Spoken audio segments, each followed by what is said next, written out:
నమస్తే D news కి స్వాగతం నేను మీ మిర్సి ముందుగా బులెటిన్ లో హెడ్లైన్స్ గత వైసీపీ పాలనలో రాష్ట్రంలో జరిగిన రేషన్ బియ్యం మాఫియాపై శాసనసభ సమావేశాల్లో ప్రస్తావించిన ఒంగోలు శాసనసభ్యులు దామచల జనార్దన్ రావు ఎన్డీఏ ప్రభుత్వం వేసిన సిట్ వేగవంతం చేసి బాధ్యులపై చర్యలు తీసుకోవాలని కోరిన దామచర్ల అంతర్జాతీయ మహిళా దినోత్సవాన్ని పురస్కరించుకొని ప్రకాశం పోలీసు ఆధ్వర్యంలో రూపొందించిన జై హో మహిళా పాటను ఆవిష్కరించిన జిల్లా ఎస్పీ దామోదర్. ప్రస్తుతం మహిళలు అన్ని రంగాల్లో తమ ప్రాముఖ్యతను చాటి చెబుతున్నారని వెల్లడించిన ఎస్పీ దామోదర్.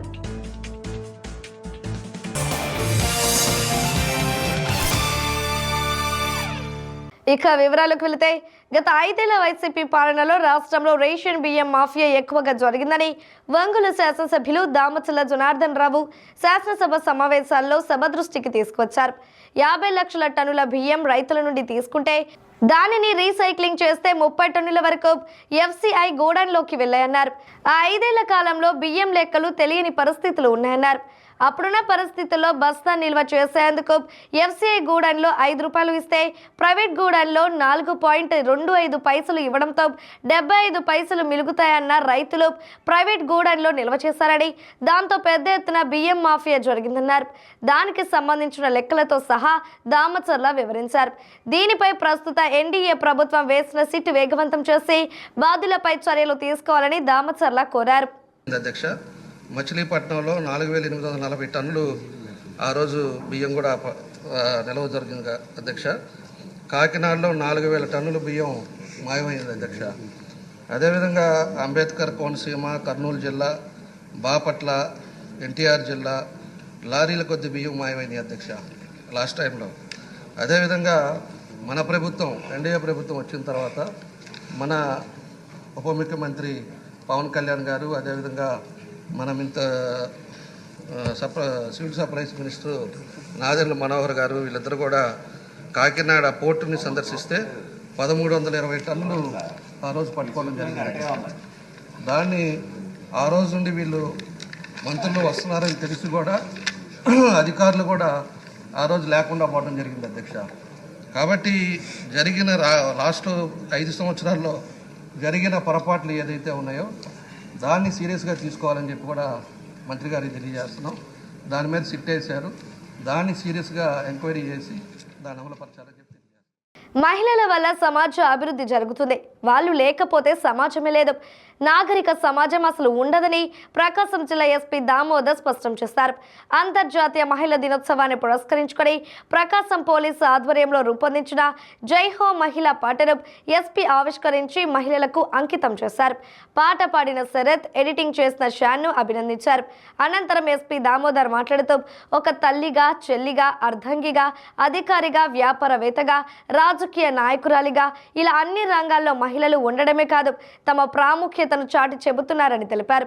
ప్రతి దానిలో తనదైన ముద్ర వేసుకుంటున్న మహిళను జై హో మహిళ అంటూ పాట రూపొందించడం జరిగిందన్నారు. పురుషాధిక్య సమాజంలో మహిళను ఇంకా చిన్నచూపు చూడడం బాధాకరమన్నారు. ఇంట్లో తల్లి చక్కగా అడ్మినిస్ట్రేషన్ చేయడం ద్వారానే మనం ఈ స్థాయిలో ఉన్నామని ఎస్పీ తెలిపారు. ఈ కార్యక్రమంలో అడిషనల్ ఎస్పీలు నాగేశ్వరరావు, అశోక్ బాబు, ఒంగోలు డీఎస్పీ రాయపట్టి శ్రీనివాసరావు, డివిజన్ పరిధిలోని పోలీసు అధికారులు, మహిళా పోలీసులు పాల్గొన్నారు.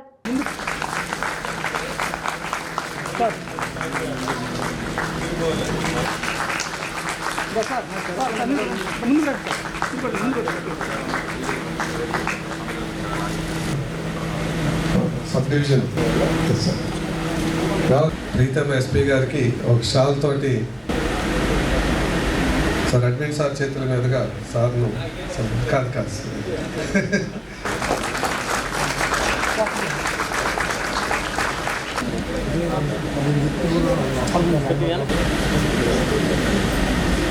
అటు కాదు ఇటు తిరగాలి సార్. అట్లా అది ఇటు తిరగాలి సార్. సార్ సార్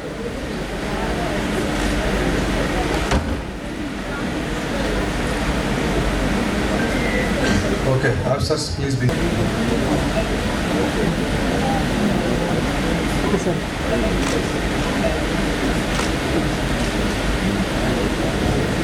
महिला ओ महिला जय हो महिला। శౌర్యంలో నా రుద్రమవి సహనంలో నా భూదేవి శౌర్యంలో నా రుద్రమవి ప్రేమను పంచే అమ్మవి ఈ జగతికి నీవే దిక్సూచివి ఓ మహిళా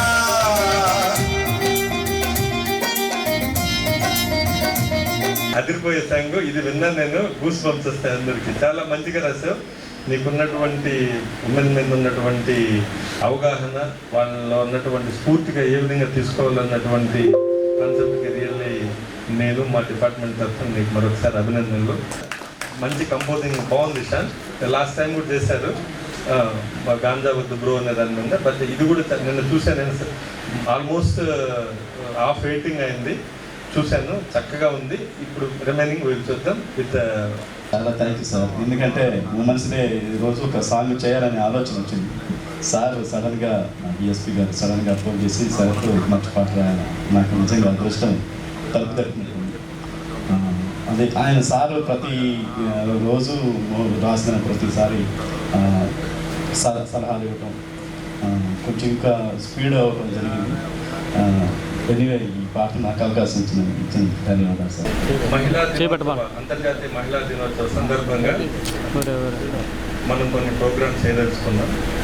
మహిళలకి అవేర్నెస్ కానివ్వండి, అలాగే వాళ్ళ యొక్క గొప్పతనాన్ని చాటి చెప్తూ సమాజంలో వాళ్ళు ఈ సమాజం అభివృద్ధి చెందుతుందంటే మహిళలే అధిక ప్రాధాన్యత, వాళ్ళ వల్లే అది సాధ్యం.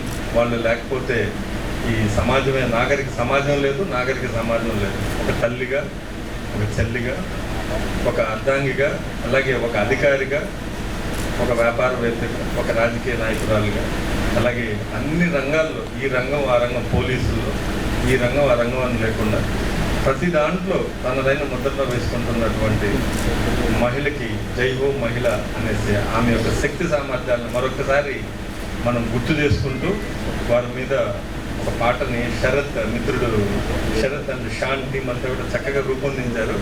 ఈ పాటలో ఒక ఇన్స్పిరేషన్ కోసం మహిళల్ని మనం చాలా ప్రజెంట్ సమాజంలో మారింది. కాకపోతే ఇది పురుషాధిక సమాజం కాబట్టి ఫస్ట్ నుంచి మహిళల పట్ల చిన్న చూపు చూడటం, వాళ్ళకి ఎటువంటి కెపాసిటీ లేదు, వాళ్ళు మానసికంగా శారీరకంగా చాలా దుర్బలులు అన్నటువంటి మైండ్లో ఉన్నటువంటి దాన్ని తీసేసి వాళ్ళు అన్నిట్లో మనతో కన్నా ఎక్కువే అన్నటువంటి భావం వచ్చే విధంగా ఈ పాటలో రచయిత చూపించడం జరిగింది.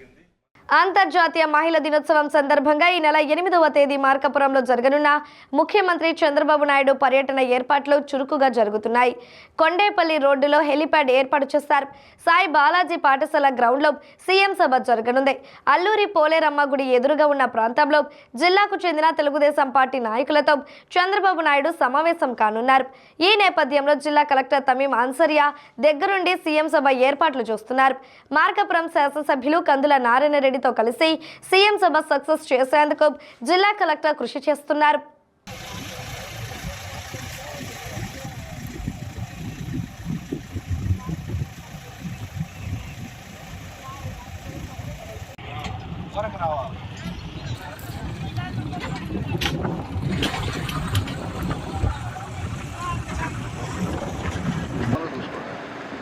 నేను చెప్తాను.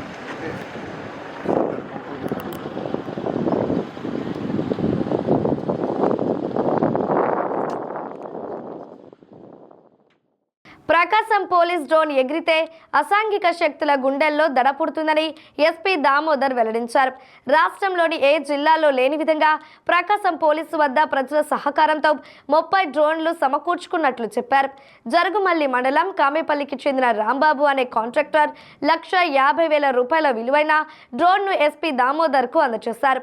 అనంతరం ఎస్పీ మాట్లాడుతూ క్రైమ్ జరిగిన, రోడ్డు ప్రమాదాలు సంభవించిన, మహిళలు గుంపుగా వెళుతున్న సమయంలో చైన్ స్నాచింగ్ జరిగిన, అమ్మాయిలను ఏడిపించే గ్యాంగులు ఉన్నప్పుడు ప్రకాశం పోలీసు పేరుతో ఉన్న డ్రోన్ చూడగానే అసాంఘిక శక్తుల గుండెల్లో దడదడ కొట్టుకుంటున్నాయి. డ్రోన్ చూడగానే పోలీసులు మాపై కన్ను వేశారన్న భయం అసాంఘిక శక్తిలో కలిగి ఆ ఆలోచనను విరమించుకుంటున్నారని ఎస్పీ తెలిపారు. గత 5-6 నెలల నుండి ఇలాంటి సంఘటనలను చాలా వరకు నియంత్రించినట్లు చెప్పారు. జిల్లాలో 5,000 సీసీ కెమెరాలు ప్రజల సహకారంతో ఏర్పాటు చేస్తున్నట్లు తెలిపారు. ఎవరైనా 4 సీసీ కెమెరాలు పెట్టిస్తే వారికి సర్టిఫికేట్ ఇవ్వడంతో పాటు నేను స్వయంగా వారితో కప్ కాఫీ తాగుతానని ఎస్పీ దామోదర్ ప్రకటించి పోలీసులను ప్రోత్సహించారు. ఈ కార్యక్రమంలో అడిషనల్ ఎస్పీలు నాగేశ్వరరావు, అశోక్ బాబు, ఒంగోలు డీఎస్పీ రాయపట్టి శ్రీనివాసరావు, కనగిరి డీఎస్పీ సాయి ఈశ్వర్ తదితరులు పాల్గొన్నారు. డ్రోన్లు దాదాపు 30 డ్రోన్లు ప్రజల సహకారంతో మనం సమకూర్చుకోవడం జరిగింది. సీసీ కెమెరాస్, డ్రోన్స్ అన్నీ కూడా కార్పొరేట్ లేదా కంపెనీల దగ్గర నుంచి కాకుండా ప్రజలను మోటివేట్ చేసి మనం ఇప్పటి వరకు మన జిల్లాలో ఏ జిల్లాలో లేని విధంగా 30 డ్రోన్లు దాదాపు 1.5 lakh వాల్యూ ఒక్కొక్కటి ప్రజల నుంచి మనం తీసుకోవడం జరిగింది. ఇదంతా కూడా లోకల్ సబ్ ఇన్స్పెక్టర్స్, ఎస్ఐలు, సిఐలు, డిఎస్పీలు చేశారు. వారందరికీ నా అభినందనలు. ఇది మనకు పోలీసింగ్లో చాలా చక్కగా ఉపయోగపడుతుంది. టీజింగ్, అలాగే ఎక్కడన్నా క్రైమ్ జరిగినప్పుడు కానివ్వండి, ఎక్కడన్నా యాక్సిడెంట్లు అయినప్పుడు మన డ్రోన్ మీకు ఐడియా ఉంటుంది. ఇప్పుడు ఉమెన్కి ఒక గుంపులో అమ్మాయిలు వెళ్తుంటే చైన్ స్నాచింగ్, చైన్ కట్టింగ్, అలాగే అమ్మాయిలను ఏడిపించడం, ఇలాంటి గ్యాంగులు కొన్ని ఉంటాయి. ఎప్పుడు మనం డ్రోన్ ఎగరేస్తామో పైన ప్రకాశం పోలీస్ అన్న డ్రోన్ పైన పెడతాం, మనం అందరి గుండెల్లో దడదడ అంటుంటుంది, అమ్మ పోలీసు వాళ్ళు నా మీద కన్ను వేశారు అని. సో మనం అమ్మాయిల మీద జరిగేటువంటి టీజింగ్ కానివ్వండి, ఇలాంటి వాటి అన్నింటినీ కూడా బెస్ట్ యూజ్ ఇది లాస్ట్ ఒక 5-6 months నుంచి మన జిల్లాలో ఇవన్నీ కూడా జాతరలు ఇవన్నీ జరుగుతున్నాయి, ఉత్సవాలు జరుగుతున్నాయి. మొన్న అన్ని డ్యాన్స్లు గట్రా ఇవన్నీ చేస్తుంటారు. అక్కడ స్త్రీలు ఎక్కువగా రావడం వల్ల ఇలాంటివన్నీ కూడా మనం ప్రివెంట్ చేయగలిగాం. ఒక్క ఇష్యూ కూడా జరగకుండా మహిళల మీద లేదంటే గుంపులో వెళ్తుంటే ఎక్కడంటే అక్కడ తాకడము ఇలాంటివన్నీ చేస్తుంటారు, చైన్ కటింగ్ చేయటం ఇలాంటివి చేస్తుంటారు. ఎక్కడ లాస్ట్ ఒక 2-3 months నుంచి మన దగ్గర ఒక్కటి కూడా రిపోర్ట్ కాలేదు. ఎందుకంటే ఈ డ్రోన్ ఎప్పుడు మనం ఫ్లై చేస్తామో పైన అందరికి భయం ఉంటుంది. పైన పోలీస్, ప్రకాశం పోలీస్ అని దాన్ని మీరు చూసారా? సో చూడటం వల్ల అరే పోలీస్ నా మీద కన్ను పెట్టారా బాబు అనేసి ఎవడన్నా బ్యాడ్ థింగ్తో ఆలోచన చేసినా కూడా వాళ్ళు వెనక్కి వెళ్తారు. అది దీని యొక్క ఉపయోగం. అలాగే చాలా యూజెస్ ఉన్నాయి. ఇంకొకటి, నేను ఇక్కడున్నటువంటి పోలీసుల అమ్మాయిలకి అందరికి రిక్వెస్ట్ చేసేది ఏంటంటే సీసీ కెమెరాలు ఇన్స్టలేషన్ అనేది ఒకటి మన జిల్లాలో 5,000 సీసీ కెమెరాలు ప్రజల సహకారంతో పెట్టాలని ప్లాన్ చేశాం.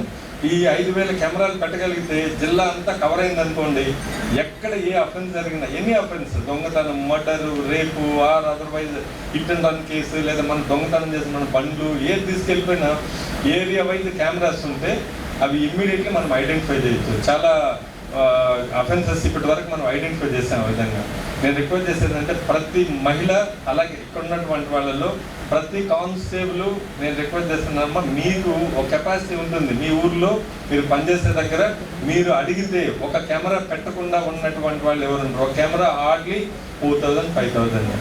మీరు మీ పనిచేసే దగ్గర రిక్వెస్ట్ చేస్తే సార్ మా కోసం ఒక కెమెరా పెట్టండి అన్న విలేజ్లో ఎవరన్నా ఒకరిద్దరు మీరు అడగగలిగితే ఒక కెమెరా ఖచ్చితంగా పెడతారు. ఆ ఏరియాలో లోకల్ సబ్ ఇన్స్పెక్టర్ తెలుసు ఎక్కడెక్కడ కెమెరాలు పెట్టాలి అనేది. మీరు కానీ ప్రొక్యూర్ చేసి ఇవ్వగలిగితే ఖచ్చితంగా మీ సైడ్ నుంచి ఒక కెమెరా, ఎవరైనా సరే 4 కెమెరాలు పెట్టించారు పబ్లిక్ దగ్గర పెట్టించారంటే వాళ్ళకి ఒక సర్టిఫికేట్ ఇస్తాను. నాతో వాళ్ళతో పాటు నేను కూర్చొని ఒక కప్పు కాఫీ తాగుతాను ఎవరైనా సరే. ప్రకాశం జిల్లా పర్యటనలో భాగంగా మార్కాపురం రానున్న ముఖ్యమంత్రి నారా చంద్రబాబు నాయుడు వెలుగొండ ప్రాజెక్టుకు నిధులు కేటాయించడంతో పాటు జిల్లా సమస్యలపై దృష్టి సారించాలని ప్రకాశం జిల్లా కాంగ్రెస్ పార్టీ అధ్యక్షులు షేక్ సైదా కోరారు. ఒంగోలు నగరంలోని జిల్లా కాంగ్రెస్ పార్టీ కార్యాలయంలో ఏర్పాటు చేసిన విలేకరుల సమావేశంలో ఆయన మాట్లాడుతూ కాంగ్రెస్ పార్టీ సంస్థాగత నిర్మాణాల్లో భాగంగా ఒంగోలు పార్లమెంటు పరిధిలోని 8 నియోజకవర్గాలలో కాంగ్రెస్ పార్టీ పట్టణ, మండల కమిటీలను నియమించడం జరిగిందని తెలిపారు. కష్టకాలంలో పార్టీలో నడిచిన వారికి పదవులో ప్రాధాన్యత కల్పించడం జరిగిందని పేర్కొన్నారు. ఈ సందర్భంగా నూతనంగా నియమించబడిన కమిటీ వివరాలను ఆయన మీడియాకు వెల్లడించారు. పదవులు పొందిన వారు పార్టీ బలోపేతానికి నిరంతరం కృషి చేయాలని ఆయన కోరారు. వాటితో పాటు ఉచిత బస్సు హామీతో పాటు నిరుద్యోగ భృతి, ఉపాధ్యాయ భర్తీలు ఎప్పుడు ప్రకటిస్తారో ప్రభుత్వం ప్రజలకు తెలియచేయాలని డిమాండ్ చేశారు. ఈ సమావేశంలో జిల్లా ఎస్సీసీల అధ్యక్షులు మన్నం ప్రసన్నరాజు, సంతనూతలపాడు నియోజకవర్గ సమన్వయ సమన్వయకర్త పాలపర్తి విజేశ్వరాజ్, దర్శి నియోజకవర్గం సమన్వయకర్త కైపు కృష్ణారెడ్డి, షేక్ రసూల్, బొడ్డు సతీష్తో పాటు పలువురు పాల్గొన్నారు. ప్రకాశం జిల్లా కాంగ్రెస్ పార్టీ సంస్థాగత నిర్మాణంలో భాగంగా ప్రకాశం జిల్లా సంబంధించి 8 అసెంబ్లీ నియోజకవర్గాల్లోని వివిధ మండల మరియు పట్టణ కమిటీ అధ్యక్షుల నియామకానికి సంబంధించి మన ప్రియతమ నాయకురాలు శ్రీమతి షర్మిలారెడ్డి గారు ఈ కమిటీలకు సంబంధించినటువంటి ఒక ప్రతిపాదిత జాబితా నియోజకవర్గ సమన్వయకర్తలతో మాట్లాడి స్టేట్ పార్టీ నుంచి అప్రూవల్ తీసుకోవడం జరిగింది. దానికి సంబంధించి మొత్తం 30 మండల పట్టణ కమిటీ అధ్యక్షుల్ని ఈరోజు జిల్లా కమిటీ తరఫున మేము ప్రకటిస్తూ ఉన్నాం. షర్మిలారెడ్డి గారు ఆమోదం తెలిపారు కాబట్టి, పిసిసి నుంచి ఆమోదం లభించింది కాబట్టి ఈరోజు ఈ యొక్క జాబితాని మేము ముందు ఉంచుతూ ఉన్నాం. మీ అందరికీ తెలుసు, ప్రధానంగా సంస్థాగత నిర్మాణం, కాంగ్రెస్ పార్టీ సంస్థాగత నిర్మాణంలో భూస్థాయి, గ్రామ స్థాయి, మండల స్థాయి, అలాగే జిల్లా స్థాయి, అలాగే పిసిసి, తర్వాత ఏఐసిసి, ఈ విధంగా 5 అంచెల వ్యవస్థకు సంబంధించి పార్టీ నిర్మాణం జరుగుతూ ఉంది. ఈరోజు మన జిల్లాకు సంబంధించి మరి మండల పట్టణ కమిటీలు నియామకం ఉత్సాహవంతులైనటువంటి పార్టీలో సీనియర్లుగా పనిచేస్తున్నటువంటి వివిధ సామాజిక వర్గాలకు సంబంధించినటువంటి వ్యక్తుల్ని, కష్టకాలంలో పార్టీకి నిబద్ధతో పనిచేసినటువంటి వ్యక్తుల్ని వాళ్ళు గుర్తించి ఈరోజు ఈ యొక్క నియామకాలు చేయడం జరుగుతుందని చెప్పి మీకు తెలియజేస్తాను. జిల్లాలో కాంగ్రెస్ పార్టీకి వైభవం తీసుకొచ్చే దిశగా మరి వీళ్ళందరూ పనిచేస్తారని చెప్పి మేము ఆశిస్తున్నాం, అభిప్రాయపడతా ఉన్నాం. ఆ నమ్మకంతో షర్మిలారెడ్డి గారు మరి ఆమోదం తెలిపారని చెప్పి కూడా మీకు తెలియజేస్తా ఉన్నాం.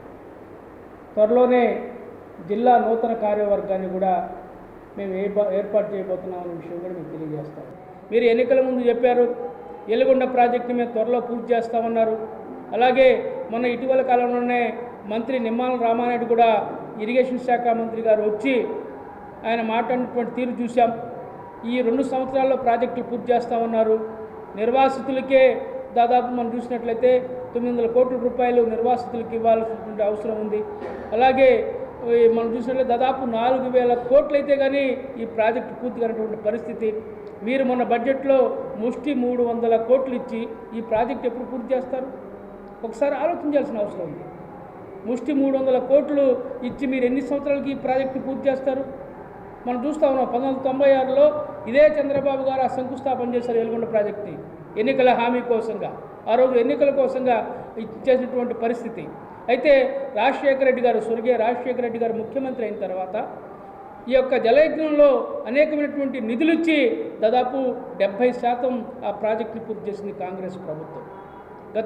మనం చూసాం కాంగ్రెస్ ప్రభుత్వ హయాంలో రాజశేఖర రెడ్డి గారు కానివ్వండి, అలాగే కిరణ్ కుమార్ రెడ్డి గారు కానివ్వండి, రోసే గారు ముఖ్యమంత్రిగా ఉన్నటువంటి సమయంలో 70% ప్రాజెక్టుని మేము పూర్తి చేస్తే 10% తెలుగుదేశం, వైసీపీ 2 పార్టీలు ఆ 10 సంవత్సరాల కాలంలో పూర్తి చేయలేకపోయాయి.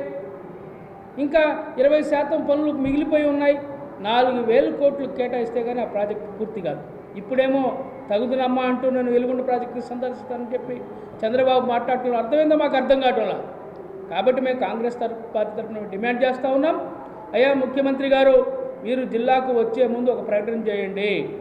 కనీసం 2000 కోట్లైనా వెలుగొండ ప్రాజెక్టు నిధులు కేటాయించి మీ మంత్రి గారు చెప్పినట్లుగా 2 సార్లు 2000 ఇస్తే 2 సంవత్సరాల ప్రాజెక్టు పూర్తయింది. పోలీస్ స్టేషన్కు మహిళలు వస్తే వారిని ప్రేమపూర్వకంగా రిసీవ్ చేసుకోవాలని జిల్లా ఎస్పీ దామోదర్ మహిళా రిసెప్షనిస్టులకు విజ్ఞప్తి చేశారు. ఒంగోలులోని ఎన్టీఆర్ కళాక్షేత్రంలో మహిళా పోలీసులను ఉద్దేశించి ఎస్పీ మాట్లాడారు. పోలీస్ స్టేషన్లకు పేద ప్రజలు, ఎస్సీ, ఎస్టీ, బీసీ మహిళలు, ముసలి వాళ్ళు వచ్చి ఎలాంటి పరిస్థితుల్లో ఉన్నా 10 సార్లు విసిగించినా మీపై గురుతర బాధ్యత ఉందన్న విషయాన్ని మర్చిపోకూడదన్నారు. మహిళల బాధలు మాకన్నా మీకే ఎక్కువగా తెలుస్తుందన్నారు. ఫ్యామిలీ పరంగా క్లాస్మేట్ పరంగా కాలనీలో సమస్య కావచ్చు, బయట వారితో ఇబ్బందులు ఉండవచ్చు, అలాంటి వాటిని మీకే చెప్పుకుంటారని దామోదర్ గుర్తు చేశారు. ఒక టీనేజ్ అమ్మాయికి పొరపాటున ఏమైనా జరిగినా కూడా తల్లిదండ్రులకు చెప్పుకోలేరని, పోలీసులకే చెప్పుకుంటారని, అలాంటి కాన్ఫిడెన్స్ నిలబెట్టుకోవాలని సూచించారు. పోలీసు శాఖలో మహిళా కానిస్టేబుల్, హెడ్ కానిస్టేబుల్, ఏఎస్ఐలు, ఎస్ఐలు ఉన్నారని, మహిళా పోలీసులు పనిచేస్తున్నారని తెలిపారు. మీరంతా ఒక సానుభూతితో బాధ్యతతో పనిచేయాలని ఎస్పీ సూచించారు. ఈ కార్యక్రమంలో అడిషనల్ ఎస్పీలు నాగేశ్వరరావు, అశోక్ బాబు, ఒంగోలు డీఎస్పీ రాయపల్లి శ్రీనివాసరావు తదితరులు పాల్గొన్నారు. ఒక గురుతర బాధ్యత ఉంది ఉమెన్ ఫోర్స్ అంతా కూడా. ఎప్పుడు వచ్చినా పోలీస్ స్టేషన్కి పేద ప్రజలు, పర్టికులర్గా బీసీ, ఎస్సీ, ఎస్టీ మహిళలు కానివ్వండి, ముసలి వాళ్ళు వచ్చినా మీరే రిసెప్షన్స్లో ఉంటారు. ఒక ప్రేమపూర్వకంగా రిసీవ్ చేసుకోండి. వాళ్ళు ఏ ఇష్యూలో వచ్చినా 10 సార్లు విసిగించినా మీకు ఒక బాధ్యత ఉంది. మీరు అమ్మాయిలు కాబట్టి వాళ్ళ బాధ మీకే తెలుస్తుంది, మాకన్నా బాగా మీకే తెలుస్తుంది. వాళ్ళు ఫ్యామిలీతో ఇష్యూస్ ఉండొచ్చు, అలాగే క్లాస్మేట్తో ఇష్యూస్ ఉండొచ్చు, కాలనీలో వాళ్ళతో ఇష్యూ ఉండొచ్చు, లేదా ఇంకా వేరే వాళ్ళతో అన్నా సరే బయట వాళ్ళతో కూడా వాళ్ళకి వేరే ఇబ్బందులు ఉండొచ్చు. అవి మీకే చెప్పుకుంటారు. ఉమెన్ హెల్ప్ డెస్క్లో కూడా మనం ఏర్పాటు చేసుకోవడం ఏంటంటే, ఒక అమ్మాయికి, ఒక చిన్న అమ్మాయి, ఒక టీనేజ్ అమ్మాయి, ఏదైనా అమ్మాయి పొరపాటులో ఏదైనా జరిగినా కూడా తల్లిదండ్రులు కూడా చెప్పుకోలేరు వాళ్ళు, బట్ పోలీసుకి చెప్పుకుంటారు వాళ్ళు వచ్చి, నాకు ఇలా అన్యాయం జరిగింది అనేసి. సో ఆ కాన్ఫిడెన్స్ మనం నిలబెట్టుకోవాలి. మీ పోలీస్ స్టేషన్లో మీరు ఇక్కడ ఉన్నటువంటి వాళ్ళు ఆల్మోస్ట్ అందరూ కూడా పోలీసు డ్యూటీతో లింక్ ఉన్నటువంటి వాళ్ళే. కానిస్టేబుల్స్ ఉన్నారు, హెడ్ కానిస్టేబుల్స్ ఉన్నారు, ఏఎస్ఐలు ఉన్నారు, ఎస్ఐలు ఉన్నారు, మహిళా పోలీసు ఉన్నారు. మీ అందరూ కూడా ఒక సానుభూతితో, ఒక బాధ్యతగా వచ్చినటువంటి, నేను చెప్పినటువంటి 3-4 కేటగిరీస్లో పేద ప్రజలు ఎవరు వచ్చినా, ముసలి వాళ్ళు వచ్చినా, పర్టికులర్గా స్త్రీలు వచ్చినా, చిన్నపిల్లలు వస్తుంటారు, ఈ పోక్సో కేసెస్లో గురి కాబడినటువంటి వస్తుంటారు, మైనర్ గర్ల్స్ ఇబ్బందుల్లో ఉన్నప్పుడు వస్తారు. అలాంటి వాళ్ళని మీరు వచ్చినప్పుడు నువ్వు తప్పు చేసావు అలా వాళ్ళని చేదరించుకోవద్దు. వాళ్ళు తెలియకుండా చేశారు కాబట్టి వాళ్ళు బాధితులు, వాళ్ళు బాధితులు కాబట్టి మనం ఆదుకోవాలి. దాంట్లో వాళ్ళని ఓదార్పు అనేది చాలా ముఖ్యం. డిప్యూటీ సీఎం పవన్ కళ్యాణ్ పై వైసీపీ పార్టీ అధినేత జగన్మోహన్ రెడ్డి చేసిన వ్యాఖ్యలపై ప్రకాశం జిల్లా జనసేన పార్టీ నాయకులు తీవ్ర స్థాయిలో ధ్వజమెత్తారు. అయితే ఇటీవల పవన్ కళ్యాణ్ జగన్మోహన్ రెడ్డి ప్రతిపక్ష హోదా కావాలని అడుగుతున్నారని, ఆయనకు వచ్చిన సీట్లకు జర్మనీలో తప్ప ఇంకా ఎక్కడ అతనికి ప్రతిపక్ష హోదా రాదు అని పవన్ కళ్యాణ్ వ్యాఖ్యలు చేశారు. పవన్ కళ్యాణ్ వ్యాఖ్యలను ఖండించిన జగన్మోహన్ రెడ్డి, పవన్ కళ్యాణ్ కార్పొరేటర్కు ఎక్కువ, ఎమ్మెల్యేకు తక్కువ అని విమర్శించిన నేపథ్యంలో రాష్ట్ర వ్యాప్తంగా జనసేన నాయకులు, అభిమానులు మండిపడుతున్నారు. ఈ నేపథ్యంలో ఒంగోలులో నిర్వహించిన విలేకరుల సమావేశంలో జనసేన పార్టీ జిల్లా అధ్యక్షులు షేక్ రియాజ్ మాట్లాడుతూ పవన్ కళ్యాణ్ ను విమర్శించే హక్కు జగన్మోహన్ రెడ్డికి లేదని అన్నారు. రాజకీయాల్లో విలువలు కూడిన వ్యక్తి పవన్ కళ్యాణ్ అని అన్నారు. నైతిక విలువలు లేకుండా ప్రజాస్వామ్యాన్ని అపహాస్యం చేసిన వ్యక్తి జగన్మోహన్ రెడ్డి అని మండిపడ్డారు. ప్రజల సొమ్ముతో జగన్మోహన్ రెడ్డి జల్సలు చేసి ప్రజాధనాన్ని దుర్వినియోగం చేశారని విమర్శించారు. పవన్ కళ్యాణ్ ను విమర్శించే ముందు జగన్మోహన్ రెడ్డి తన స్థాయిని గుర్తు చేసుకోవాలని హితవు పలికారు. జనసేన నాయకులు కంది రవిశంకర్ మాట్లాడుతూ ఆంధ్రప్రదేశ్ అభివృద్ధి కోసం పవన్ కళ్యాణ్ అహర్నిశలు శ్రమిస్తున్నారని తెలిపారు. ఒక గొప్ప లక్ష్యం ఉన్న నాయకుడిపై లేనిపోని ఆరోపణలు చేయడం ఏమిటని ప్రశ్నించారు. మార్చి 14వ తేదీన పిఠాపురంలో జరిగే జనసేన పార్టీ ఆవిర్భావ దినోత్సవం వేడుకల్లో దేశం గర్వించేలా జరుగుతాయని అన్నారు. జిల్లా నుంచి అధిక సంఖ్యలో జనసేన పార్టీ నాయకులు, కార్యకర్తలు పాల్గొన్నారని వారు తెలిపారు. ఇటీవల ఒంగోలు నుంచి అనేక మంది కార్పొరేటర్లు వైసీపీ పార్టీని విడి జనసేన పార్టీలో చేరిన విషయాన్ని సంబోధిస్తూ కార్పొరేటర్లు జనసేన పార్టీలో చేరే ముందు జిల్లా అధ్యక్షుడు హోదాలో ఉన్న తనను కలవలేదని అసంతృప్తి వ్యక్తం చేశారు. తమ అధినేత తీసుకున్న నిర్ణయానికి తాము కట్టుబడి ఉంటామని అన్నారు. సుదీర్ఘ కాలం నుంచి తాను పవన్ కళ్యాణ్తో కలిసి ప్రయాణం చేశానని, దిగజారుడు రాజకీయాలు తాను చేయను అని తెలిపారు. ఈ సమావేశంలో జనసేన పార్టీ నాయకులు చనపతి రాంబాబు, పిల్లి రాజేష్, కళ్యాణ్ ముత్యాల, సాదిక్ తదితరులు పాల్గొన్నారు. వైఎస్ఆర్సీపీ పార్టీ నాయకుడు, మాజీ ముఖ్యమంత్రి జగన్మోహన్ రెడ్డి ఈరోజు ఉదయం మీడియా వేదికగా మాట్లాడుతూ పవన్ కళ్యాణ్ గారి మీద కార్పొరేటర్కి ఎక్కువ, ఎమ్మెల్యేకి తక్కువ అని మాట్లాడటం చాలా హాస్యాస్పదంగా ఉంది. ఇదే జగన్మోహన్ రెడ్డి గతంలో మాట్లాడినటువంటి మాటలకి ప్రజలు అసహ్యించుకొని చీత్కరించి ఈరోజు వై నాట్ 170కి 175కి 175 అంటే ప్రజలు ఇచ్చినటువంటి సీట్లు 11. ఈరోజు ప్రతిపక్ష హోదా లేదు. కనీసం ప్రతిపక్ష హోదా రావాలంటే అందులో 10% ఉండాలి 175లో. ఈరోజు ప్రతిపక్ష హోదా నాకు కావాలని అడుక్కునే స్థాయికి నువ్వు దిగజారు. ప్రజలు నీకు ప్రతిపక్ష స్థాయి అంటే అధికారం నుంచి ప్రతిపక్ష స్థాయి హోదా కూడా లేకుండా చేసినా నీకు సిగ్గు రాలేదంటే నిజంగా నిన్నేమనాలి జగన్మోహన్ రెడ్డి అని మేము అడుగుతున్నాం. పార్టీ పెట్టే దమ్ము లేక ఎవరో తెలంగాణ వ్యక్తి శివకుమార్ అనే పెట్టినటువంటి పార్టీని నువ్వు లాక్కుని ఈరోజు నీ పార్టీ లాగా నువ్వు మాట్లాడుతున్నావు. జనసేన పార్టీ ఆవిర్భవించి నేటికి 11 వసంతాలు, రేపు మార్చి 14కి 11 వసంతాలు పూర్తయి 12వ వసంతంలో అడుగు పెడుతున్నటువంటి పార్టీ జనసేన పార్టీ. పవన్ కళ్యాణ్ గారు తను నమ్ముకున్న సిద్ధాంతాన్ని ఈరోజు పార్టీ రన్ చేస్తున్నటువంటి వ్యక్తి. నీలాగా ఒకరిని మోసం చేసి లాక్కున్నటువంటి పార్టీ కాదు. నువ్వు పవన్ కళ్యాణ్ గారిని హేళన చేస్తున్నావు. ఏదైనా గుర్తుపెట్టుకో, ఒక బిడ్డ పుట్టిన తర్వాత ఒక్క మొదటి అడుగుతోనే అతని జీవితం ప్రారంభమైంది. అలాగే జనసేన పార్టీకి కూడా ఒక్క సీటుతోనే మొదలైంది. ఈరోజు 21 సీటుతో 100% స్ట్రైక్ రేట్తో ఈరోజు ప్రపంచం సృష్టిస్తున్నటువంటి పార్టీ జనసేన పార్టీ. ఈరోజు ఉప ముఖ్యమంత్రి హోదాలో పవన్ కళ్యాణ్ గారు రాష్ట్రానికి అభివృద్ధి చేస్తుంటే కనీసం ప్రజా సమస్యలు లేవనెత్తడానికి కూడా అసెంబ్లీకి రాకుండా బెంగళూరులో కూర్చున్నటువంటి వ్యక్తివి నువ్వు. నీ కన్న తల్లి నవమాసాలు మోసినటువంటి నీ కన్న తల్లి నీ మీద అసహించుకుంటుంటే, నీకు తోడబుట్టిన చెల్లి అసలు నువ్వు అన్నవే కాదు నీ అంతటి దుర్మార్గుడు ఈ ప్రపంచంలో పుట్టకూడదని చెప్తుంటే నువ్వు ఏం మాట్లాడతావని మేము అడుగుతున్నాం. కనీసం నీ రక్త సంబంధీకులు కూడా నిన్ను జగన్ మంచివాడని ఒక్కడి చేత నువ్వు చెప్పించగలవా అని మేము అడుగుతున్నాం. రెడ్డి గారి ఓట్లు పేరు చెప్పుకొని నువ్వు కాంగ్రెస్ పార్టీ ఓటు బ్యాంకులు లాక్కొని ఒక్కసారి సీఎం అయ్యావే. నీకే ఇంత ఇదుంటే 21 సీట్లు గెలిచి 21 సీట్లు పోటీ చేసి 100% స్ట్రైక్ రేట్తో ఈరోజు ప్రధాన అధికార పక్షంలో ప్రధాన భూమిక పోషిస్తున్నటువంటి వ్యక్తి ఈరోజు ఇండియా గవర్నమెంట్లోనే దేశ ప్రధానిచే ఈరోజు అతను పేరు కాదు పవన్ కళ్యాణ్, ఒక వ్యక్తి కాదు, అతను ఒక తుఫాన్ అని చెప్పి ఈరోజు పార్లమెంట్ సాక్షిగా చెప్పించినటువంటి వ్యక్తి పవన్ కళ్యాణ్ గారు. ఆ వ్యక్తిని దూషించే స్థాయి నీది కాదు జగన్, ఆలోచించుకో. పార్టీలో వాళ్ళు ఎవరు ఎక్కడ సూటబుల్ అయితే అక్కడ వేయటంలో అది ప్రతి పార్టీలో జరిగేది. దాన్ని పెద్దగా మనం ఈరోజు చూడాల్సిన అవసరం. ఇప్పుడు కార్పొరేట్ జాయినింగ్లో కనీసం మీద అంటే కలుపుకొని బాగాలేదని బాగాలేదు. ఎంతమంది కార్పొరేట్ చేయాలి, వైసీపీ చేయాలి, 2 వర్గాలుగా వెళ్ళిపోతున్నారు లేకపోతే వాళ్ళు మీరు కలిసిపోతున్నారు? మేము పవన్ కళ్యాణ్ వర్గం అన్న ఏం లేదన్న. ఇప్పుడు కార్పొరేట్ జాయిన్ అయ్యే టైంలో అదే శంకర్ గారు అడిగిందని చెప్తాం. మేము పవన్ కళ్యాణ్ వర్గం చాలా క్లారిటీగా చెబుతున్నాం. పవన్ కళ్యాణ్ గారు ఏమి నిర్ణయం తీసుకున్నా దానికి కట్టుబడి పనిచేయటమే మా విధానం. సో పార్టీలో ఎవరిని చేర్చుకోవాలనేది అది అధిష్టానం నాయకుడి ఇష్టం. సో నాయకుడు తీసుకున్న దానికి మేము కట్టుబడి ఉన్నాం. ఎక్కడ కూడా దాని గురించి మేము వేరే టాపిక్ మాట్లాడతాం. అనవసరంగా కొంతమంది దాన్ని బయట వేరే విధంగా ప్రాప్లాన్ చేస్తున్నారు. కానీ మా సైడ్ నుంచి అయితే ఎటువంటి ఇది లేదు. మాకు పవన్ కళ్యాణ్ గారు తీసుకున్నటువంటి నిర్ణయానికి మేము కట్టుబడి ఉంటాం. అదే అంతేనండి. ఇప్పుడు ఒక జిల్లా అధ్యక్షుడిగా నేను అది కూడా చెప్తా. ఇప్పుడు ఎవరికైనా కొద్దిగా ఆత్మ ఇది పరిశీలించుకోవాలి. ఇప్పుడు నా ఆత్మ గౌరవాన్ని నేను కించపరచుకోలేదు.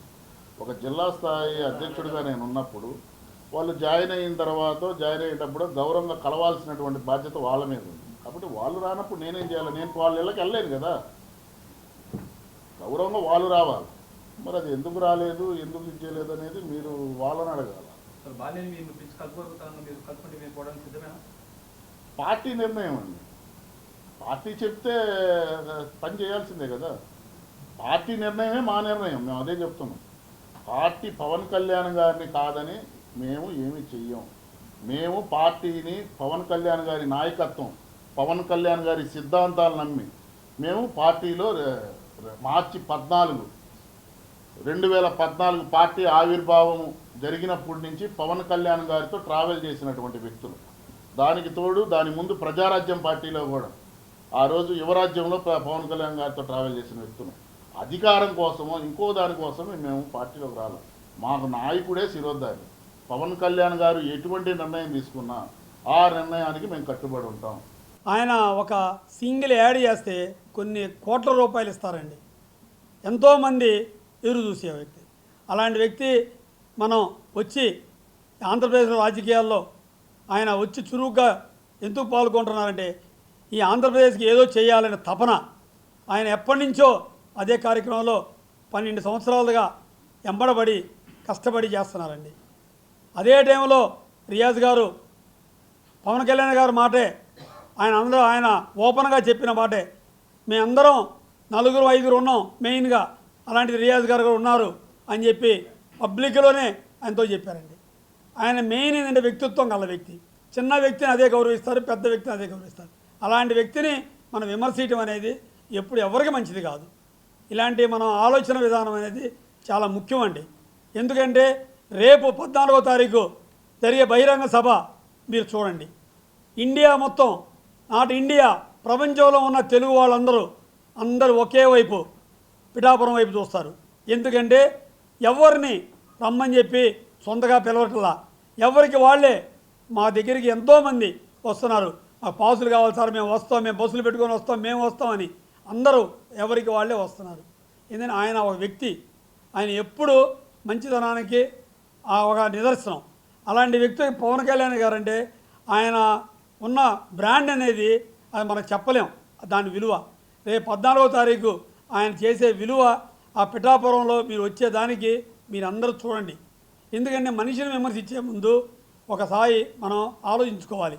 అతని క్యారెక్టర్ ఏంది, అతని విషయం ఏంది, అతని వ్యక్తిత్వం కలవడా కాదా అనేది చూసుకుంటే మనకు బాగుంటుంది. మనం ఎప్పుడు పెద్దవాళ్ళతో మనం మాట్లాడేటప్పుడు కానీ, ఒక హోదాలో ఉన్నప్పుడు కానీ ఏ రోజుకి ఆ రోజేనండి. ఈరోజు పేపరు ఈ రోజుదే, రేపు పేపర్ రేపుదే. అంతేగాని నిన్నటి పేపర్ ఈరోజు మనం చదువుకోం. ఈరోజు వ్యక్తిత్వంగా ఆయన ఉప ముఖ్యమంత్రిగా ఆయన ఎంతో సేవలు చేస్తా పంచాయతీరాజ్ సమస్యని, దాని ఎన్నో సమస్యలు ఉన్నాయి, ఆ సమస్యలని మొత్తాన్ని ఈరోజు 1 by 1గా చేస్తున్నారండి. నిన్న బడ్జెట్లో కూడా ఎంతో ముందుకు తీసుకెళ్తున్నారు, ఎంతో డిస్కస్ చేస్తున్నారు. ఎన్డీఏ కూటమితో ఎంతో బాగా కలిసి ఉన్నారు. ఈరోజు ఎన్డీఏ కూటమిని బలపరిచింది పవన్ కళ్యాణ్ గారు అండి. దయచేసి అతను ఇలాంటి వ్యక్తుల్ని విమర్శించడం అనేది ఎప్పుడు కరెక్ట్ కాదు. అందుకనే మీ అందరికీ ఇంకొకసారి తెలియజేస్తున్నాము. రాష్ట్రంలో త్వరలో జరగనున్న ఎమ్మెల్సీ ఎన్నికల్లో ముస్లింలకు అవకాశం కల్పించాలని ఎన్డీఏ ముస్లిం మహిళా వింగ్ రాష్ట్ర కన్వీనర్ షేక్ సిద్దంబి కోరారు. కూటమి పార్టీలైన తెలుగుదేశం, బీజేపీ, జనసేన పార్టీలు తమ అభ్యర్థులుగా ఎమ్మెల్యే కోటాలో ఎమ్మెల్సీ ఎన్నికల్లో ముస్లింలకు ప్రాధాన్యత ఇవ్వాలన్నారు. గత ఎన్నికల్లో కూటమి అభ్యర్థుల గెలుపు కోసం రాష్ట్రంలోని ముస్లింలు అందరూ కలిసికట్టుగా కృషి చేశారని గుర్తు చేశారు. ఈ విషయాన్ని గమనించి ముస్లింలకు చట్టసభలో తగిన ప్రాధాన్యం ఇవ్వాలన్నారు. కూటమి పార్టీలు అన్ని ముస్లింలకు అండగా నిలబడాలని కోరారు. ముస్లిం సామాజిక వర్గంలో ప్రజాసేవలో ఉన్న నాయకులు ఎందరో ఉన్నారని చెప్పారు. తెలుగుదేశం పార్టీ నుంచి గతంలో శాసనమండలి చైర్మన్గా పనిచేసిన షరీఫ్, మాజీ ఎస్పీ షేక్ షవలి, సయ్యద్ మోసిస్ నియోజీ, ఎంఎస్ బేగ్ వంటి నాయకులు ఉన్నారన్నారు. జనసేన నుంచి షేక్ రియాజ్, షేక్ నాయాబ్ రసూల్, ముస్లిం హక్కుల నాయకుడు జనాబ్ షూబిల్లి వంటి వారి సేవలను కూడా కూటమి పార్టీలు గుర్తించాలన్నారు.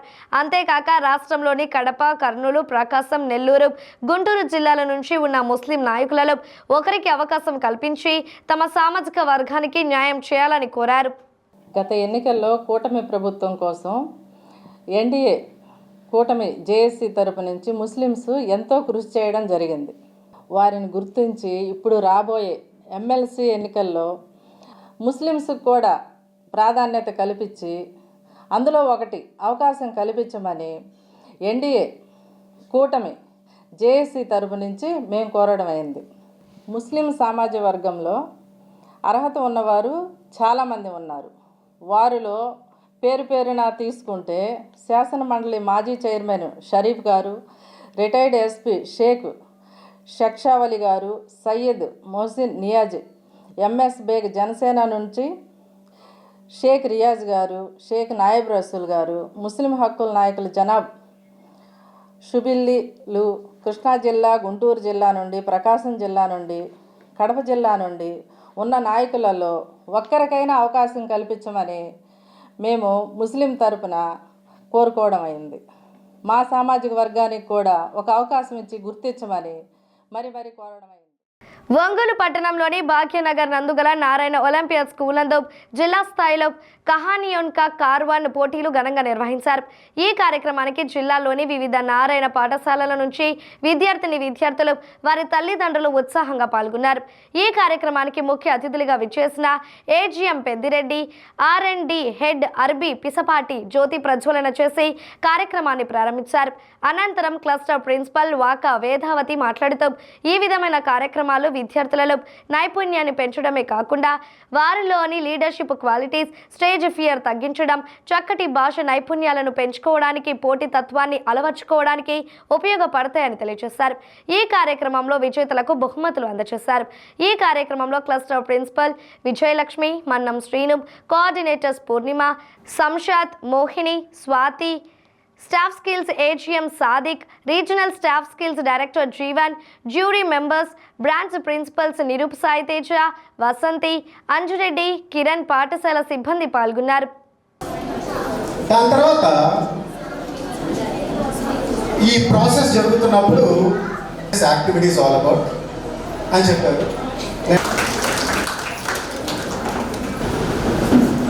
A true leader. Today we are privileged to have with us a leader also.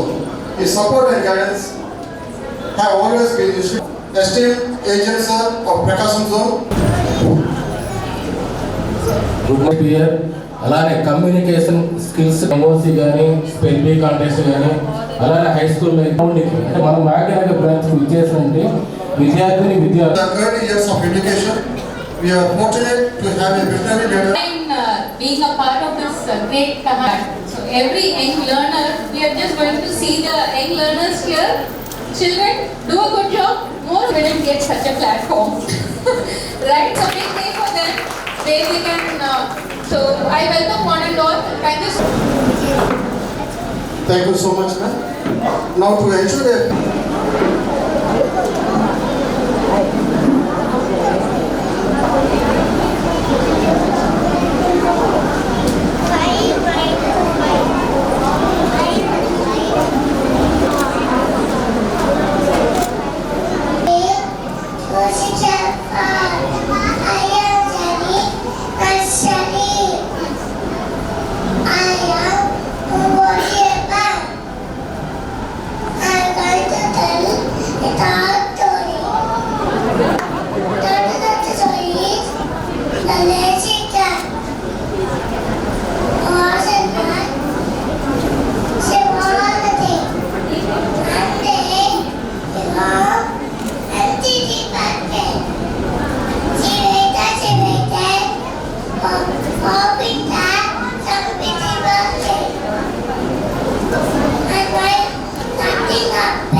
Ongole Bhagyanagar బ్రాంచ్లో మేము కహానియోన్కా కార్వా అంటే సెలబ్రేషన్ ఆఫ్ స్టోరీస్ అనే ఒక కాంటెస్ట్ని మా ఈ కిడ్స్ డిపార్ట్మెంట్లో ఇంట్రడ్యూస్ చేశాం సార్. దీంట్లో nursery, PP1 and PP2 students participate చేస్తారు. ఇదేంటంటే సార్, మా నారాయణ గ్రూప్ ఆఫ్ స్కూల్స్లో మేము మా ఈ కిడ్స్ డిపార్ట్మెంట్లో స్టోరీ నెరేషన్ అనే ఒక కాన్సెప్ట్ని పిల్లలకి ఇంట్రడ్యూస్ చేస్తాము. సో ఈ కంప్లీట్ అకాడమిక్ ఇయర్లో మా నర్సరీ పిల్లలు కానివ్వచ్చు, PP1 పిల్లలు కావచ్చు, PP2 పిల్లలు కావచ్చు, కొన్ని స్టోరీస్ని నేర్చుకుంటారు సార్. ఆ నేర్చుకున్న స్టోరీస్లో మేము 3 లెవెల్స్లో వాళ్ళని ఫిల్టర్ చేస్తాం. అంటే బ్రాంచ్ లెవెల్లో, తర్వాత క్లస్టర్ లెవెల్లో, ఈరోజు డిస్ట్రిక్ట్ లెవెల్లో మనం ఒక ఫైనల్ కాంపిటీషన్ని పార్టిసిపేట్ చేస్తున్నాం సార్. ఆల్మోస్ట్ ఆల్ మా ప్రకాశం జిల్లాలో ఉన్న 10 బ్రాంచ్ల నుంచి మాకు స్టూడెంట్స్ ఈ ఫైనల్ కాంపిటీషన్కి వచ్చున్నారు. దీంట్లో nursery, PP1 and PP2 students participate చేస్తున్నారు సార్. దీంట్లో పిల్లలు వాళ్ళు నేర్చుకున్న ఈ అకాడమిక్ ఇయర్లో నేర్చుకున్న స్టోరీస్ని ఈరోజు మా ముందు పేరెంట్స్ ముందు ప్రజెంట్ చేయబోతున్నారు. దీనికి మాకు సహకరించినందుకు మా ప్రకాశం జిల్లా ఏజీఎంస్కి, మా క్లస్టర్ ప్రిన్సిపల్స్కి, మా డిపార్ట్మెంట్ ఈ kids department R&D head arbi ma'am గారికి, రైట్, మా management Narayana group of schools management గారికి మాకు ఈ అవకాశాన్ని కల్పించినందుకు ధన్యవాదాలు sir. Thank you very much. We are very proud to announce we are conducting storytelling competition for e-kid students. Nothing but nursery, PP1, PP2 under the guidance of soft skills on the name of KKC, Kahani Ka Karwan. Under this we are going to enrich the skills of the students, how they decrease the stage fear and language development and body language and coordination for the language and posture. These the children are going to exhibit. So we are very thankful to Narayana management, not only concentrating on academics, giving lot of support for the overall development of kids by conducting different programs and activities competition. Today we are conducting Kahani Ka Karwan. This is a competition for small kids. Here the competition which is giving the good knowledge for the children. Generally the parents are thinking the small age kids what they can learn. But here whatever the art or learning is having in this age, they will be perfect in future. So this thing is identified by the Narayana institution. So we are giving this type of opportunities and competitions and trainings to the children.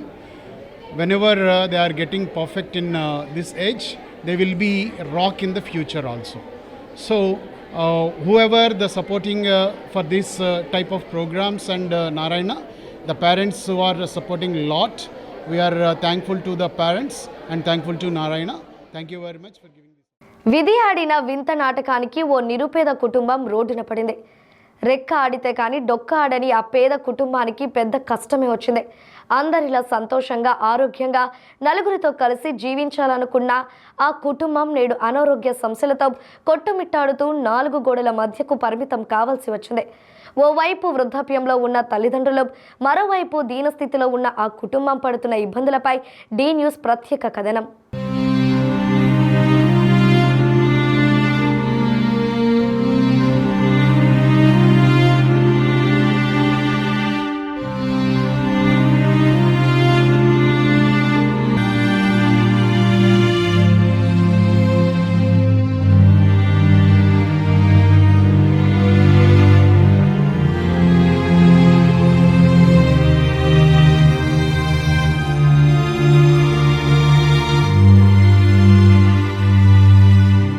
Ongole నియోజకవర్గం కొత్తపట్నం మండలం రాజుపాలెం గ్రామానికి చెందిన లింగంగుంట ఆంజనేయులు కుటుంబం రోజువారీ కూలీ పనులకు వెళ్తూ కుటుంబ భారాన్ని పోషిస్తున్నారు.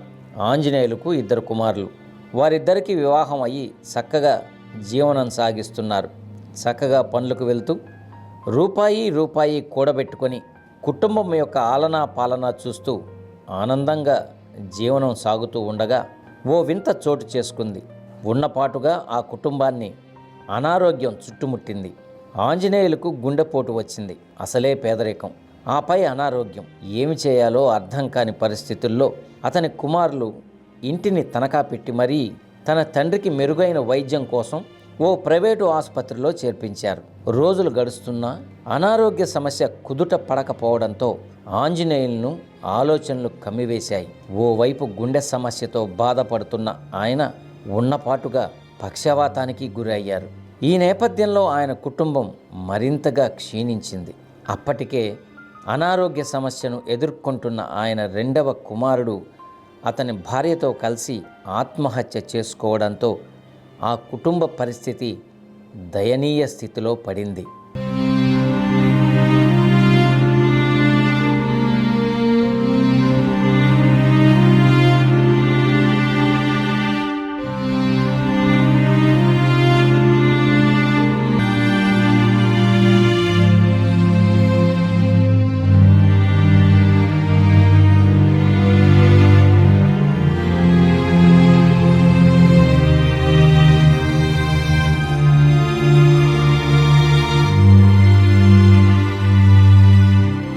కుటుంబ భారాన్ని తన భుజస్కంధాలపై వేసుకొని ముందుకు నడిపించాలనే సంకల్పంతో ఆంజనేయులు పెద్ద కుమారుడు రోషయ్య, అతని భార్య ఇరువురు బేల్దారి పని నిమిత్తం రోజూ ఒంగోలు వచ్చి పని చేసుకుంటున్నారు. ఈ తరుణంలో రోషయ్య చేస్తున్న పని ప్రదేశంలో ఉన్నపాటున పైనుండి కిందకు పడిపోవడంతో అతని తలకు తీవ్ర గాయమైంది. అతని తలలో రక్తం గడ్డలు కట్టడంతో చికిత్సకు ఎక్కువ డబ్బుతో కూడుకున్నదని భావించి డబ్బులు లేకపోవడంతో చికిత్సకు వారు దూరంగా ఉన్నారు. అతనికైన గాయం మరింత విషమ పరిస్థితికి చేరుకోవడంతో ఆయనకు కూడా బ్రెయిన్ స్ట్రోక్ వచ్చి మాట కూడా పడిపోయింది. దీనితో ఆ కుటుంబం ఒక్కసారిగా రోడ్డున పడింది. చుట్టుపక్కల తమ బంధువులు ఉన్నా సహాయం కూడా చేయకపోవడంతో ఆ కుటుంబం చీకటి జీవితానికి అంకితమైంది. ప్రాణం ఆగిపోమ్మంటున్నా, కాలం కదిలిపో అంటున్నా ఏమీ చేయలేక ఆ కుటుంబం దాతల సహాయం కోసం నిరీక్షిస్తుంది. సముద్రంలో అలల మాదిరిగా కొట్టుమిట్టాడుతున్న ఆ కుటుంబాన్ని ఆదుకోవలసిన పరిస్థితి రోషయ్య భార్యకు ఎదురైంది. బ్రతుకు పోరాటంతో ముందుకు వెళ్తూ తమను తమ కుటుంబాన్ని ఆదుకోవాలని కన్నీరు మున్నీరుగా ఆ మహిళ రోదిస్తుంది. కుంగుపట్టి తమ కుటుంబానికి సహాయం చేయండి మహాప్రభో అంటూ కన్నీటి దుఃఖంతో విలపిస్తుంది. మరణం తప్ప తమ కుటుంబానికి పరిష్కారం లేదంటూ వాపోతుంది. అందరూ ఉన్న అనాథగా ఉన్న తమ కుటుంబాన్ని ఆదుకోవాలని ఆ మహిళ తన రోదనతో వేడుకుంటుంది.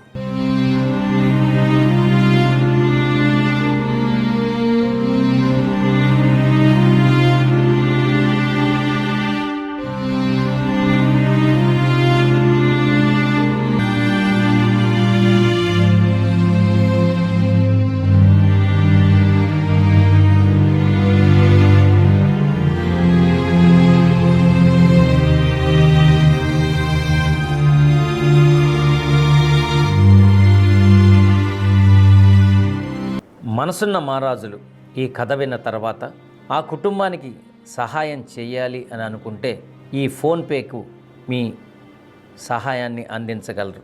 8897537663 ఫోన్పే ద్వారా ఆ కుటుంబానికి మీ వంతుగా ధన సహాయం చేయండి.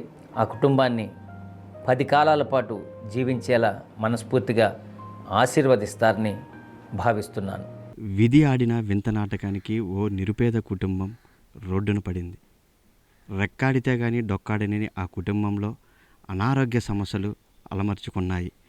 ఇంతకీ ఏరి ఆ కుటుంబం ఏంటి ఆ సమస్యని తెలుసుకుందాం. ప్రస్తుతం ఒంగోలు నియోజకవర్గం కొత్తపట్నం మండలం రాజుపాలెం గ్రామానికి చెందినటువంటి లింగంగుంట ఆంజనేయుల నివాసం వద్ద మనం ఉన్నాం. వాళ్ళ కుటుంబం అనారోగ్యం చెందడానికి గల కారణాలు, వాళ్ళ కుటుంబం ఏ దీన వ్యవస్థలో ఉందో వారి కుటుంబ సభ్యులను అడిగి తెలుసుకుందాం. ఇప్పుడు వాళ్ళ కుమారుడు ఆంజనేయులు గారి కుమారుడు మనతో ఉన్నారు. వారితో మాట్లాడే ప్రయత్నం చేద్దాం. మీరు చెప్పండి, ఏం బాగాలేదు మీ కుటుంబానికి? అసలు ఎందుకు ఈ పరిస్థితి మీ కుటుంబంలో ఏర్పడింది? నా పేరు రోసియా లింగంగుంట. అయితే మా నాన్నగారికి గత 3 సంవత్సరాల నుంచి బ్రెయిన్ స్ట్రోకు ఇట్లా వచ్చింది మా నాన్నకి. దానివల్ల లివర్ అంతా డ్యామేజ్ అయ్యి ఇప్పుడు ఆయన ఆపరేషన్ చేయలేని పరిస్థితిలో కూడా ఉన్నాడు. డాక్టర్లు గుంటూరు లలిత హాస్పిటల్లో చెప్పింది ఏంటంటే ఇక ఉన్నంతకాలం మెడిసిన్ వాడుకోవటమే అని చెప్పి పంపించారు. తర్వాత అమ్మటనే దాన్ని అదే పొంగల్ మళ్ళీ అమ్మకు కూడా పెరాలసీ అటాక్ అయ్యి ఎమ్మటనే తీసుకెళ్ళి కొద్దిగా తగ్గింది, మందుల ద్వారానే వాడుతుంది. కాకపోతే ఏం పని చేయకూడదు వాళ్ళిద్దరూ, ఉన్నంతకాలం మందులు వాడుకోవటమేను. ఇవన్నీ ఆలోచిస్తా తర్వాత నాకు ఇట్నే బ్రెయిన్ స్ట్రోక్ లాగా తట్టి తలలో నెత్తిరిగడ్డలు వచ్చి ఉన్నాయి. డాక్టర్లు ఇనాని హాస్పిటల్లో చూపించున్నాను, ఇక్కడ కిమ్స్లో కూడా చూపించున్నాను. వచ్చేలేకి ఇక అంతన నాకు ఈ మూతి తిరుగుబాటం, లైట్గా ఈ కన్ను మూసుకుపోవటం, దడ తల తిరగటం అట్లా ఉంటుంది. దాని మీద ఇంక నెట్టిన హాస్పిటల్ ఏదైనా చూస్తే డాక్టర్లు చెప్పింది ఏంటంటే తలలో నెత్తిరిగడ్డలోని కరగటానికి అది టైం పడుతుంది అన్నారు. దానికి మెడిసిన్ వాడుతున్నాను. నెలకు వచ్చి 27,000 అవుతున్నాయి మెడిసిన్ వరకు, 27,000 అవుతున్నాయి. అయితే ఇప్పుడు దానికుంటే దానికి తగ్గట్టు మళ్ళీ బ్రెయిన్ తలనొప్పి తగ్గంటే దాని నుంచి ఇటు గుండెకి ఎఫెక్ట్ ఎక్కి స్ట్రోక్ లాగా వచ్చింది. వస్తే ఇటీవల మళ్ళీ హాస్పిటల్ కిమ్స్లో జాయిన్ అయ్యాం. ఆ స్ట్రోక్ వేస్తే స్టెంట్లు వేయాలన్నారు. తీరా మళ్ళీ చూసుకుంటే అదేం కాదు, ఈ బ్రెయిన్ స్ట్రోక్ వల్ల ఇట్లా నరాల వల్ల అట్లా అయ్యింది, అందుకని దానికి మెడిసిన్ వాడాలా, ఉన్నంతకాలం మెడిసిన్ వాడటం, ఏ పని చేయడానికి లేదు, బరువులు పట్టడానికి లేదు అని చెప్పారు డాక్టర్లు. మీరు అసలు మీ ఫాదరు మీరు ఏ పనికి వెళ్తారు, అసలు మీకు ఈ వైద్య సహాయంకి ఎంత ఖర్చు అయింది, ఈ వీటి ఖర్చుకి మీ కుటుంబం దగ్గర మీకు ఎవరైనా సహాయం చేయటం జరిగిందా, లేకపోతే ఇదంతటి కారణం మీరు పడుతున్న కష్టం ఏంటి? మాకెవరు సహాయం చేయలేదు సార్, మాకెవరు సహాయం చేయలేదు. మేము ఈ ఇల్లు స్థలం తాకట్టు పెట్టి బయట తెచ్చాం, 15 లక్షల దాకా తెచ్చున్నాం. బయట అప్పు మళ్ళీ తెచ్చున్నాం. ఎవరు సహాయం ఇప్పటివరకు అయితే ఎవరు సహాయం చేయలేదు మాకు, ఏ ప్రభుత్వం చేయలేదు. ఆ ప్రభుత్వం వచ్చినప్పుడు అట్లా ఇప్పుడు ఆయన కనీసం పింఛను కూడా ఇప్పుడు కూడా ఇవ్వట్లేదు. మా నాన్నగారికి ఏ సహాయం చేయలేదు. ఇప్పటికి ఖర్చు అయింది మాత్రం 27 లక్షలు అయింది మొత్తం టోటల్ ముగ్గురికి. ఇప్పుడు ఏ పని చేసుకోలేని పని. అదిగో మా భార్య కూలీ నాలి చేస్తేనే మేము ఇప్పుడు జీవనం జరుగుతుంది. అది కూడా అంతంత మాత్రంగానే ఉంది. మాకు ఏ కొంప అనేది గూడు లేదు. ఉన్నది ఇదే ఈ కొంపనే మేము ఇట్లా ఇల్లునే ఇట్లా పెట్టి తెచ్చి మా నాన్నగారికి మా అమ్మకు చూసేలేకి నా పని అయిపోయింది. తర్వాత నాకు ఈ పరిస్థితులకి ఆ అమ్మాయి కూడా వాళ్ళని అడిగి తెచ్చి తీసుకొచ్చి చూపించింది. ఇప్పుడు మొత్తం మేము 27 లక్షల దాకా అయ్యింది మొత్తం. ఇప్పుడు ఇందాక మీరు చెప్పినట్టు మీ నాన్నగారికి 2 కుమారులు అని చెప్పారు. వారు కుమారు అనేక కారణాల వల్ల మరణించారని చెప్పారు. మీరు కూడా అనారోగ్యంతో బాధపడుతూ ఉన్నారు. ఈ పరిస్థితుల్లో మీకు ఏ సహాయం కావాలి, మీరు కోరుకుంటుంది ఏంటిది? మాకు ఉన్నది ఒక్క ఇల్లు, దాన్ని మేము బయటికి తెచ్చుకోవడానికి ఆర్థికంగా మాకు డబ్బు కొద్దిగా సహాయం చేస్తే ఇది బయటికి తెచ్చుకొని మేము కొంత మాకు మెడిసిన్ వాడుతున్నాయి. నెలకొచ్చి 27,000 ఇట్లా అవుతున్నాయి, 10,000 దాకా అవుతున్నాయి. అట్ట మా మెడిసిన్కి నాకు ఊరికి తగ్గేదాకా ఎందుకంటే నేను బాగుంటేనే మా నాన్నగారికి కూడా నేను చూడగలను, చేయగలను. నా పరిస్థితి కూడా అంతంత మాత్రం ఉంటే ఇక నేను వాళ్ళని ఏం చూడగలను, ఏం చేయగలను. ఒక ఆడ మనిషి చేయాలంటే ఇబ్బంది. మీకు కుమారులు కానీ పిల్లలు ఎంతమంది ఉన్నారు? ముగ్గురు కొడుకులు, అంటే 3 పిల్లలు. ఒక బాబు, పాప, చిన్న బాబు. వాళ్ళు ఏం చేస్తుంటారు? చదువుతున్నారు. అబ్బాయి 10th, అమ్మాయి ఏమో 7, చిన్న బాబు 1వ క్లాసు చదువుతున్నారు. వాళ్ళిద్దరు ఇప్పుడు స్కూల్కి వెళ్ళి ఉన్నారు. ఇదిగో బాబు ఒకడు ఉన్నారు, విక్రమ్ బాబు. అమ్మ మీరు చెప్పండి, ఈ కుటుంబ భారం మొత్తం ఇప్పుడు ఒక స్త్రీగా మీ మీద పడింది. మీకు చూస్తుంటే వెనక బ్యాక్ బోన్ సపోర్ట్ కూడా ఏమి లేనట్టు కనిపిస్తుంది. మరి వీళ్ళందరినీ మీరు ఒంటి చేత్తో మీ కష్టంతో ఎట్లా లాక్కొస్తున్నారు? నేను కూలీ నాలుగు వెళ్తున్నాను సార్. వెళ్ళిన రోజే డబ్బులు రోజు ఇవ్వట్లా, పోయిన రోజు కూడా ఆపుతున్నారు డబ్బులు. ఇంట్లో జరగట్లా. ఎవరన్నా సహాయం అడుగుదామంటే వాళ్ళు ఏనంగా చూస్తారు. ఎవరు ఫోన్లు చేస్తున్నా ఎవరు ఎత్తట్లా. ఎవరైనా అయిపోయిన వాళ్ళు సహాయం అడుగుదామంటే ముందు ఇచ్చాం కదా డబ్బులు, అవి ఇలా పోతున్నారు. అయినా మీ ఇంట్లో ఎవరు పని చేసేవాళ్ళు ఉన్నారు మీకు డబ్బులు ఇవ్వటానికి? మీ మామయ్య మూలన పడ్డాడు, మీ అత్తమ్మ, మీ ఆయన అందరూ ఒక్కదానే చేయాలి. నీకు పోయిన రోజు వస్తే లేతలేదు, నువ్వు ఎట్లా తీరుస్తావు డబ్బులు అని అడుగుతున్నారు. నేను ఆడ మనిషిని, ఏ పనికైనా పోయేది నేను చదువుకోవాలి, మా ఆయన చదువుకోవాలి, మా అత్తమ్మ ఎవరు చదువుకోవాలి. మేమేం పని అని చేసేది కూలి 4 ఇవాళ ఉంటే రేపు ఉండదు ఆ పని. వానలు పడితేనే ఆ పనులైనా, ఆ ఎండలకు అయితే అది కూడా ఉండవు. వీళ్ళని ఎట్ట పోసి ఇచ్చుకోవాలి. పిల్లకాయలు 3 పిల్లకాయలు. మేము సరే మా పాటికి మేము చచ్చిపోయినా బాధ లేదు. పిల్లకాయలు 3 పిల్లకాయలు ఉన్నారు. వాళ్ళ కోసం అన్నా మేము బతకాల. వాళ్ళకి మందులు కావాలి. ఈయనకి చూస్తే వాళ్ళ ప్రాణాలు అయితే నేను తీయలేను. నాకు దయచేసి ఎవరైనా సహాయం చేయండి. అన్నదమ్ముళ్ళైనా అక్క చెల్లెళ్ళైనా ఎవరైనా సోదరులు కానీ చెల్లెళ్ళు కానీ ఎవరైనా సహాయం చేయండి. చెంగు బట్టి అడుగుతున్నా. ఎవరైనా ఇళ్ళకి వచ్చి రమ్మంటే వస్తా. కొంగు చాచి సహాయం అడుగుతా. నాకు అన్నదమ్ములు వాళ్ళు ఎవరు లేరు. అమ్మ నాన్న ఉంటే వాళ్ళు ముసలివాళ్ళు, 80 సంవత్సరాలు 70 సంవత్సరాలు వాళ్ళకి. ఇంతకాలం వాళ్ళే చూశారు. ఇంకోళ్ళు ఎవరు చూడరు. ఎవరు తోడబుట్టిన వాళ్ళు కానీ అయిపోయిన వాళ్ళు కానీ ఎవరు ఫోన్ చేయట్లా. కనీసం ఆయన హాస్పిటల్ సీరియస్గా ఉన్నా కూడా నేను ఒక్కదాన్ని అంబులెన్స్ మాట్లాడుకొని ఆడకేడకు తిప్పుకున్నా. అప్పు సబ్బు తెచ్చుకొని పొదుపులో డబ్బులు అవి తెచ్చుకొని చూపించుకున్నా. దగ్గర 30 లక్షల దాకా అప్పు చేస్తున్నా. ఉండూరులో కూడా ఉండలేకపోతున్నాం అప్పుల దెబ్బకి. మా ఆయనకు బాగాలేదు, ఒక్కరోజు సహాయం చేయండి అంటే ముందు డబ్బులు ఇచ్చారు మీకు చేయటానికన్నా. మా వండుకునే సామాను కూడా తీసేసుకున్నారు. గ్యాస్ పొయ్యి మొత్తం తీసేసుకున్నారు. వండుకునే సామానాన్ని డబ్బా వేడకాడ ఉంటాం, చెట్టు కింద కాసుకుంటామంటే ఆ డబ్బులు ఇస్తేనే ఇస్తామంటున్నారు వాళ్ళు. నేను ఇవ్వలేను. నేను ఏడ అప్పు తేలేను, తెచ్చి వాళ్ళకి కట్టలేను. నేను ఈ బతుకు వీళ్ళని చూస్తే నేను అసలు బతకలేకపోతాను. ఏడన్నా స్ట్రోక్ వచ్చిన వాళ్ళు ఇన్ని రోజులే ఉంటారు, అన్ని రోజులే బతుకుతారని చెబుతున్నారు. అవి నేను తట్టుకోలేకపోతున్నా. నా పిల్లకాయలు నేను ఎట్ట పోషించుకోవాలా? మేము చచ్చిపోతే మా పిల్లకాయలు మీరు అనాథాశ్రమంలో జరిపించండి. ఎందుకంటే మా అలాగోళ్ళు కూడా రోడ్డు పాలు కాకూడదు. అన్నదమ్ముళ్ళు ఎవరన్నా ఉన్నా, అక్క చెల్లెలు ఉన్నా, ఎవరున్నా మహా సహాయం చేయండి. అప్పుల్లో ఒకళ్ళు ఇవ్వాల్సి ఉంటే ఇస్తాం, ఎప్పటికైనా ఇస్తాం. మాకు అది సహాయం చేయండి అన్న. మీరు చెప్తున్నట్టు రోజు మీరు పనికి వెళ్తేనే వచ్చేది 300. కానీ మీ వాళ్ళందరినీ మీరు కాపాడుకోవాలంటే నెలకి 27,000 కావాల్సి వస్తుంది. మీకు వచ్చేది 9,000. మీరు ఎలా వీళ్ళని పోషించుకోగలుగుతున్నారు? మా ఆయనకి మందులు అయిపోయినాయి. ఆయన మందులు లేక మళ్ళీ నొప్పి వస్తుంది అంటున్నాడు. అది నాకు నిద్ర కూడా పట్టట్లే. తెల్లారుతులు ఏడ్చుకుంటా కూర్చున్నా. చెప్పుకోవటానికి కూడా ఎవరు లేరు. అన్నదమ్ముళ్ళు కూడా ఎవరు లేరు. మీరు వచ్చారు మీకన్నా చెప్పుకుంటున్నా నేను. ఆయనకి మందులు అయిపోయి నొప్పి వస్తుందని అంటున్నాడు. మళ్ళీ స్ట్రోక్ గుండెలో నొప్పి వస్తుంది అంటున్నాడు. మామయ్య ఆయనకే చెప్పుకుంటాడు మందులు ఎవరా నాకు అది ఇదని. అత్తమ్మ ఆయనకే చెప్పుకుంటుంది. ఆయన ఇంకా ఆలోచించి ఇంకా ఇది అయిపోతున్నాడు. తలలో నెత్తిరిగడ్డలు ఉన్నాయి, బెలూన్లా గుబ్బుండాయి. ఎప్పుడు వెళ్తే కూడా డాక్టర్ చెప్పింది కనీసం అని బస్సు ప్రయాణం కూడా చేయకూడదని చెప్పింది. నువ్వు ఆడ కదలకూడదు, ఏదో ఒకటి టీ కొట్టు అన్న పెట్టుకుంది. టీ కొట్టు కూడా పెట్టుకోకూడదు, నుంచోకూడదంట. కనీసం 40 నిమిషాలు కూడా నుంచోకూడదంట ఆయన. కానీ ఈ ఉండూరు వాళ్ళు అయినా సరే సహాయం చేస్తాము రమ్మంటే బయట కొంగి పెట్టి అడుక్కుంటున్నా. అందరూ ఇలా తిరగమన్నా తిరుగుతా నేను. నా కుటుంబం కోసం నాకేం ఎక్కువ కాదు. అడుక్కొచ్చుకొని అని పెట్టి కనీసం అడుక్కోవటానికి కూడా తెలియదు. ఇక్కడికి పోతే నీవు బాగానే ఉండవు కదా, పని చేసుకోవచ్చు కదా అని అంటారు. పిల్లలందరికీ తెలుసుగా ఉండూరు వాళ్ళకి. వాళ్ళు వెళ్ళకపోయినా అడుక్కుంటా వాళ్ళు కానీ రమ్మంటే.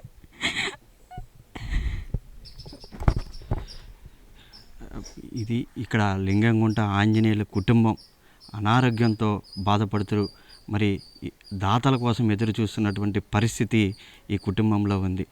బ్రతుకు భారమై జీవితం అంధకారంలో కొట్టమిట్టాడుతున్నటువంటి లింగంగుంట ఆంజనేయుల కుటుంబానికి దాతృత్వం కలిగిన సేవాదాతలు ముందుకొచ్చి వారి కుటుంబాన్ని ఆదుకోవాలని చెప్పి కూడా డి న్యూస్ మనస్ఫూర్తిగా కోరుకుంటుంది. అనేక మంది స్వచ్ఛంద సంస్థలు ఇప్పుడు నడుపుతూ ఎంతోమందికి సేవా గుణంతో సహాయ సహకారాలు అందిస్తున్నారు. వాటితో పాటుగా ప్రభుత్వం కూడా వీరి కుటుంబం మీద ఒక చూపు చూసి ఆ దయ దలిచి వారికి ప్రభుత్వ పరంగా ఏమన్నా ఆర్థిక సహాయం కూడా చేయడంతో పాటు దాతలు ముందుకు వచ్చి వీరి కుటుంబాన్ని ఆదుకుంటే 4 జీవితాలు బాగుపడతాయని మనస్ఫూర్తిగా కోరుకుంటూ పెద్ద హృదయం కలిగిన వాళ్ళందరూ కూడా ఈ రాజుపాలెంలోని లింగంగుంట ఆంజనేయుల కుటుంబాన్ని ఒకసారి చూసి పరిశీలించి వారికి చేయూతనందించవలసిందిగా కోరుతా ఉన్నాం. కెమెరామెన్ రవితేజతో అశోక్, డి న్యూస్, ఒంగోలు. దయచేసి మా తాతలు రమ్మంటే మాకు మా కుటుంబానికి మా ఆదుకోవాలని మీ పాదాలు పట్టుకొని వేడుకుంటున్నాను. దాతలు రమ్మంటే సహాయం చేయండి. మా కుటుంబం మొత్తం బజార్ని పడింది. సహాయం చేస్తే దాతలు పేరు చెప్పుకుంటూ బతుకుతాము. ఇవే బులెటిన్లోని విశేషాలు. తిరిగి మరో బులెటిన్లో కలుద్దాం. అప్పటి వరకు keep watching the news Ongole.